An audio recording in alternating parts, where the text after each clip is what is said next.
আচ্ছা, আগের ভিডিওটা তো তোমরা দেখেছ যে ওই দাদুর ঘরে হচ্ছে তোমার পুজো হবে। তো তার কারণে বিকেলবেলা বাবা বাজারে গিয়ে এই যে মিষ্টি নিয়ে এসছে, সেই সাথে আমিও একটা শাড়ি চেঞ্জ করে নিয়েছি।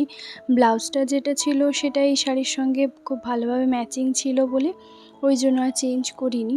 তো এরপর হেঁটে হেঁটে এখন যাচ্ছি দাদুদের বাড়ি। আর আমার যেহেতু একটা বাড়ির পরেই হচ্ছে কি বলতো, মানে পুজোটা হচ্ছে ওই দাদুর ঘরে। এই যে দেখো বামুন ঠাকুরও দাদু চলে এসেছে। তো এখন সত্যনারায়ণ পুজো তো সন্ধেবেলা হবে, কিন্তু তার আগে কিছু আয়োজন এইগুলোই হচ্ছিল আর কি। তো চলো ভিডিওটা দেখতে থাকো। আশা করছি আজকের এই ভিডিওটা দেখতে তোমাদের সবার খুব ভালো লাগবে। সন্ধেবেলা থেকে প্রচুর ছবি তুলেছি, সবার সঙ্গে কথা বলছিলাম, গল্প করছিলাম। বাইরে ওই প্রচুর ছেলে মেয়ে এসছে জানো তো, ছোটো ছোটো ভাই বোনেরা ওখানে খেলছিল। তো মা তো সারাদিন এখানেই আছে, ওই কিছুক্ষণের জন্য একটুখানি বাড়ি গেছিলো। চলো আমার এই পিসির সঙ্গে দেখা করাই। মানে সম্পর্কে আমার পিসি হলেও কিন্তু বয়সে আমার থেকে ছোট। আর আমরা খুবই ভালো একটা বন্ধু। মানে এখন তো সত্যি কথা বলতে ও ওর কাজে ব্যস্ত, আমিও আমার কাজে ব্যস্ত, খুব একটা কথা হয় না। কিন্তু তবুও যখন আসি ও কিন্তু আমার সঙ্গেই থাকে, ঘুরতে থাকে আর কি। তবে এখন তো আর সেরকম ঘোরা হয় না। তো যাই হোক, এদিকে দেখো এই যে দেখো খালি গায়ে যে কাকুটাকে দেখতে পাচ্ছ, ওই হচ্ছে ছোট কাকু। তো ওদের বাড়িতেই আজকে হচ্ছে পুজোটা হচ্ছে। আর সকাল থেকে সবাই এসছে বলে এমনভাবে দৌড়ঝাঁপ করছে, তার কারণে পুরো দেখো মনে হচ্ছে যেন এই মাত্র স্নান করে এসেছে। ও এমনিতেই খুব তাড়াতাড়ি ঘেমে যায়, সেটাই বলছিল। আর ও আমাকে বলছে, বৃষ্টি দিদি তুমি আমার ভালো করে ভিডিও বানাও, ছবি তোলো, এটাই বলছিল আর কি। তো এই যে দেখো সবাই মিলে সন্ধেবেলা ছোট ছোট হচ্ছে তোমার ভাই বোনেরা সবাই এসছে। আর এখানে আমরা দাঁড়িয়ে দাঁড়িয়ে অনেকক্ষণ গল্প করছিলাম, কথা বলছিলাম সবার সঙ্গে। আর এদিকে দেখো হোমের হচ্ছে তোমার পুজো হচ্ছে এখন। আর এই জায়গাটা যেহেতু ঘরের মধ্যে, তো হোম যেহেতু হচ্ছে আর পুজো পাঠ হলে কি বলো তো, ঘরের মধ্যে প্রচুর গরম হয়ে যায় এমনিতেই। তো যাই হোক, এখানে পুজো হচ্ছে। আর দিদা দাদু মা এখানে সবাই আছে। ও আসলে কয়েকটা ছবি তুলতে এসেছিল, তো তার কারণে ও জায়গা খুঁজে পাচ্ছে না কোথায় বসবে। তো তারপরে বলছে আমার ফোনটা হচ্ছে তোমার একটুখানি ভালো ছবি আসছে না তোর ফোন, জানো তো ও খুব ভালো হচ্ছে তোমার ছবি তুলে দেয়। আমারও অনেকটা ছবি তুলে দিয়েছে, অনেক কটা। সেগুলো তোমাদের সঙ্গে লাস্টে সব কটাই শেয়ার করব। কেমন লাগলো সেটা জানিও অবশ্যই। তো যাই হোক, সন্ধেবেলা সন্ধে আরতি এখন পুজো হচ্ছে। আর তারপর কি বলতো, এদিকে ওই যে বাজি পটকা এগুলো সমস্ত কিছু ফাটাচ্ছে। আর অনেক ছোট ছোট ভাই বোনের আছে, আর ওখানে এত বদমাশি করছে, তো কি আর বলবো। আসলে কি বলতো, যেহেতু আগুনের তো ওই জন্য ভীষণ ভয় লাগে। তো তারপর এই যে দেখো প্রসাদ খেতে বসে পড়েছে। এখন বাজে ওই সন্ধ্যে 8:30 মতন। সত্যনারায়ণের সিন্নিটা খেতে যে কী ভালো লাগে সে কি বলবো। আর আজকে খিচুড়িটাও না দাদুর ঘরে দারুণ হয়েছে, গোবিন্দভোগ চালের খিচুড়ি হয়েছে। কাঁঠালটা এবছরে প্রথম আমি মুখে দিলাম, তো আমার তো বেশ ভালো লেগেছিল। তো যাই হোক, তারপরে এই যে দেখো মামার বাড়ি থেকে যে কাঁঠালটা দিয়েছিল, সেই কাঁঠালটাও পরের দিন সকালবেলা একদম কেটে ভালো করে বের করেছি। আর এই যে দেখো পুরো একটা মানে বাটির মধ্যে পুরো ভর্তি হয়েছে কাঁঠাল, সেই সাথে আম আছে। তো আজকে আম কাঁঠাল এগুলো দিয়েই হচ্ছে মুড়ি খাবো। তোমরা হয়তো অনেকেই আছো যারা হয়তো কাঁঠাল পছন্দ করো না, বা আবার অনেকেই আছো আমার মতন, তারা হচ্ছে কাঁঠাল প্রিয়সী। মানে সত্যি আমি কাঁঠাল খেতে বড্ড বেশি ভালোবাসি। আমার দিদি এঁচোড় খেতে কী যে ভালোবাসে সে তোমাদেরকে বলে বোঝাতে পারবো না। ও কাঁঠাল একদমই ছুঁয়েও দেখে না। তবে আমি এঁচোড় খুব একটা পছন্দ করি না। যেমন ধরো এবছরে একবারও আমি এঁচোড়ের তরকারি খাইনি। তো যারা আমার রেগুলার ব্লগ দেখেছো তারা অবশ্যই জানো। তো যাই হোক, আজকে দুপুরবেলা ওই দাদুর ঘরে চিকেন হয়েছে, তো তার কারণে কি বলো তো দুপুরবেলা আজকে খাওয়া দাওয়ার ব্যবস্থা। আর এদিকে আমি ভাবলাম কি বলো তো, ওই কাকুর জন্য একটুখানি চিপস নিয়ে যাই।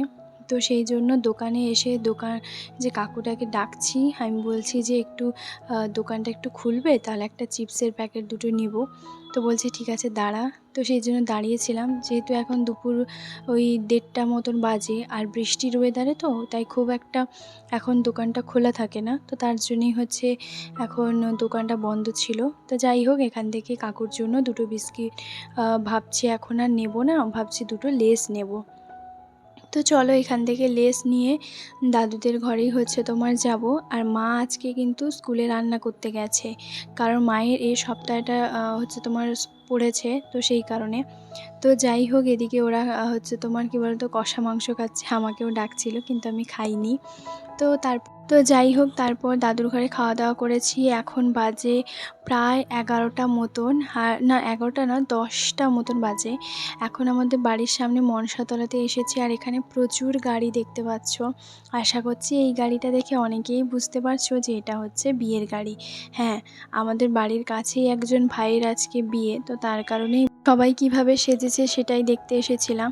আর ঠিক তার পরের দিন সকাল এখন 8:30 9টা মতন বাজে। এখন হচ্ছে তোমার এসেছি বউ দেখতে।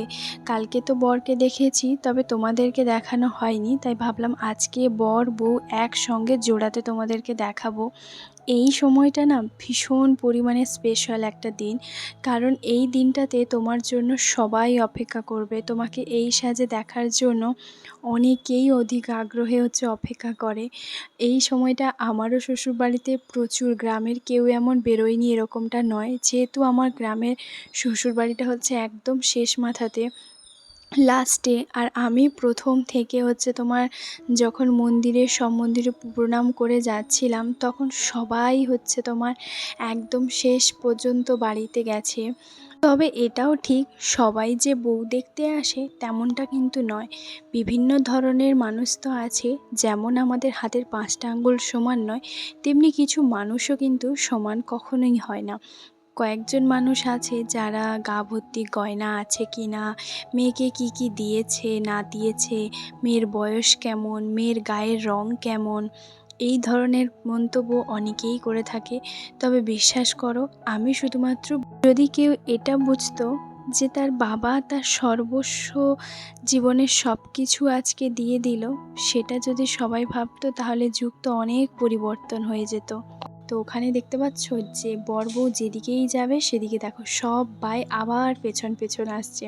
আর ওই যে ব্ল্যাক যে শার্ট পরা যে দেখতে পাচ্ছ, ও হচ্ছে আমার ভাই জেঠুর ছেলে, ওরাও কালকে বিয়ে বাড়িতে গেছিলো, ওরই হচ্ছে তোমার বন্ধু। আর এই যে দেখো বর আর বউকে কেমন লাগছে জানিও। তবে আমি বলেছিলাম যে ওদেরকে বাইকে যেতে, আসলে জানোই তো গ্রাম অঞ্চলে কয়েকজন হচ্ছে তোমার বলছিল ভাই তুই চালা, মানে আমার ভাইকেই চালাতে বলছিল বাইকটা। তবে বরের খুবই ইচ্ছে ছিল, ও আমাকে বলছে বৃষ্টিদি আমি কি চালিয়ে যাব, আমি বললাম যা না, এই দিনটা আর কখনোই পাবি না ফেরত। তো যাই হোক, সেই জন্য ওকে বলছিলাম। তবে ওই যে গ্রামের কিছু কিছু মানুষ আছে, পাড়ার কাকিমা জেঠিমা, ওরা খুব একটা এইসব পছন্দ করে না। তো তারপর ওদের বাড়িতে গিয়ে সবাই মিলে বউ টউ দেখে এলাম। আর এখন হচ্ছে কি বলতো, আমার ভাই ডেকেছে, মানে আমার জেঠুর ছেলে কাকুর ছেলে, ওরা ডাকছে বউকে কি গিফট দেবে। তো তার কারণেই আমি আবার এলাম। তো আমাকে ফোন করছিল, আমি বললাম যে ঠিক আছে তোমাকে ছবি পাঠিয়ে দে, বলছে না ছবি পাঠাবো না, তুমি এসে দেখে যাও। তো যাই হোক, ওরা আমাকে বলেছিল যে এই বাজেটের মধ্যে কেমন কি গিফট দেওয়া যায়। তো আমি বলেছিলাম যে এই পোলা আংটিগুলো ভীষণ ভালো লাগবে, তো এইগুলো দিতে পারিস। তো সেই জন্য এই যে দেখো এই পোলা রিংগুলো ওরা কিন্তু নিজে পছন্দ করে এনেছে। তো খুবই পছন্দটা ভীষণ ভালো। পোলার রিংটার যে ডিজাইনটা আমার বেশ পছন্দ হয়েছে। আমার হাতেও একটা যেটা পরেছি সেটাও, তবে ওরা আরও কিছু একটা দিতে চাইছে। তো যাই হোক, সেটা হচ্ছে কি বলতো ওদের ব্যক্তিগত, মানে ওরা ওর বন্ধুকে হয়তো কিছু একটা দিচ্ছে, তো সেটা আর ওকে জিজ্ঞেস করিনি।